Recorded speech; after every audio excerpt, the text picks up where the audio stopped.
So if there was just one lens, I would recommend to everyone, this is the lens that I would recommend. And of course, if you don't know, it is the Canon 50mm or Nifty 50 f1.8. And this video, I'm gonna explain why this is a lens you should have in your camera bag.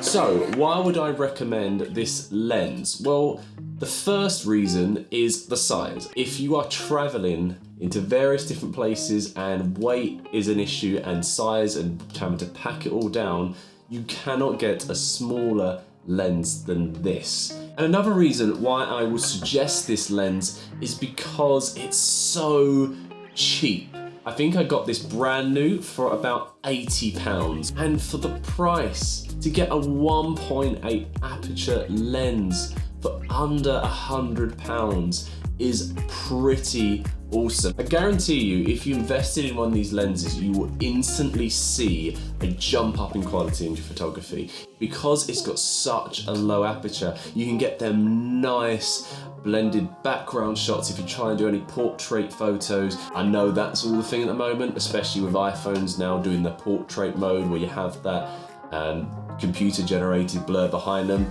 This lens enables you to get that nice blur that you've been looking for. And to show you what this lens can do, I've taken a few pictures of my GoPro. First of all, I took one of the kit lens. So first of all, we're looking at the kit lens image here. So this is a 4.5 aperture. You know, you're still getting that nice blur from 4.5 when you're this close up. However, when we switch to the 50mm, you just see that it handles the light better. This is taken on the exact same settings on the exact same camera, and I think the colors are better, the image is sharper, and I think for a lens that is £80, I think this is quite a significant jump in quality.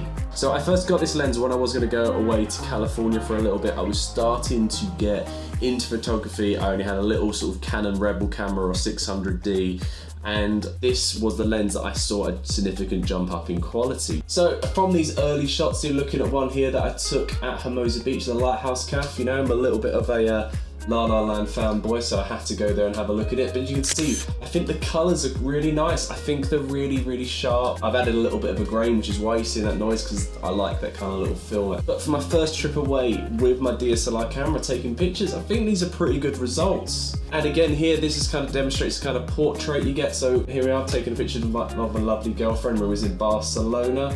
And you can see the subject is nicely in focus, but we've still got, there's some people in the background and they're blurred out, which is what you get with this lens. It's very easy to achieve. So it's also worth mentioning that if you are going to get this lens and you're on an APS-C camera, something like this Canon 600D, if you don't know, an APS-C camera has a smaller sensor size. So at the moment I'm filming this on a Sony a7 III, which is a 4-frame sensor camera. So that means if I put a 16mm lens on it or a 13mm lens on it, it's going to be them focal lengths. However, because APS-C cameras have a smaller sensor, you get a crop factor. I think it's about 1.6. So what does that mean? Well, any lens that you decide to put on an APS-C camera, you have to factor in it will crop in. So for example, in this picture, you see my GoPro,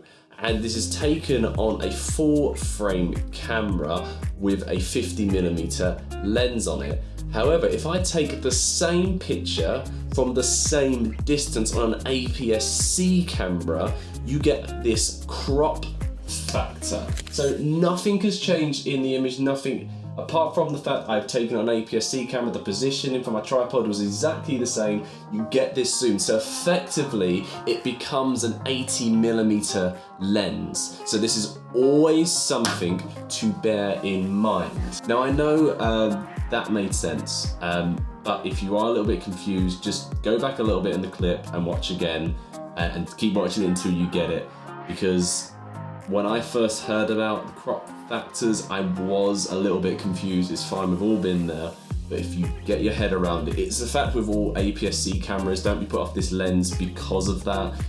It's still fine. I used it on my APS-C camera for a while, and to be honest, I'll still use it as my backup camera anyway, and I'll still use this lens because it's a great lens. Another thing to point out with this lens as well, if you are going to be shooting video, there is no inbuilt image stabilization, which won't be a problem if your camera has some kind of stabilization on it, but if it doesn't, you'll find that your shots can be a little bit shaky, so just be aware of that as well. So after watching this video, if you want to purchase this lens, I've put a link for it down in the description. Please let me know if watching this video has helped you to purchase one of these, and if you have enjoyed this video, please give it a like because it really helps me out, and hopefully I'll catch you in the next video. See you later.